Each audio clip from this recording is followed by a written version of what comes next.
I call the Parliamentary Secretary and the member for Davidson. Madam Acting Speaker, I seek to make a contribution by leave. Is leave granted? Leave is granted. Thank you. Madam Acting Speaker, I've spoken in this place a number of times before about the plight of Armenians, mindful of the many Australians of Armenian heritage who live in and around my electorate of Davidson. Next month marks the 101st anniversary of the Armenian Genocide. Following the significant centenary commemorations last year, it's important not to lose sight of this occasion, which has been formally recognised in this Parliament a number of times. We remember it also with the monument on the Level 9 rooftop garden in memory of the Armenian Genocide.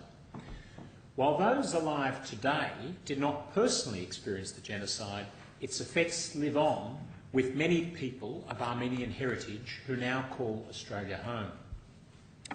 In a similar vein, but of more recent memory, many people mourn and honour the victims of the anti-Armenian Azerbaijani attacks in Sumgait and Baku from 1988 to 1990. The February 1988 anti-Armenian rallies through Azerbaijan gave way to waves of ethnically motivated violence, death and destruction.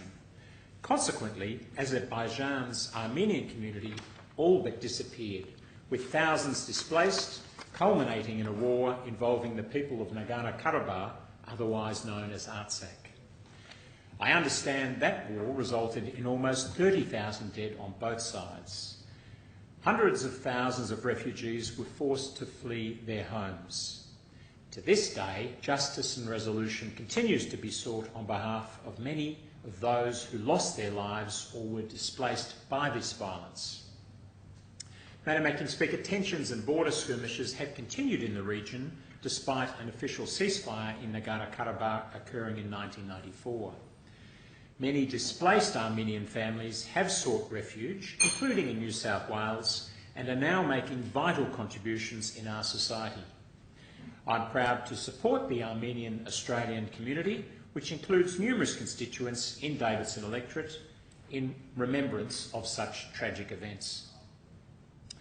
As we have seen recently in Syria, humanitarian dangers to Armenians and other persecuted groups continue to be very real. While it's important to promote tolerance, justice and democratic freedom, recognising and remembering the past will also help ensure that dark historic events are not repeated. Madam Acting Speaker, I pay tribute to those assisting to these ends. They include many within the local Armenian community, such as the Armenian National Committee of Australia, as well as external supporters, such as the inspirational Baroness Caroline Cox, a member of the United Kingdom's House of Lords and long-time humanitarian worker. We can all contribute towards more positive outcomes for the future. Yeah, well said.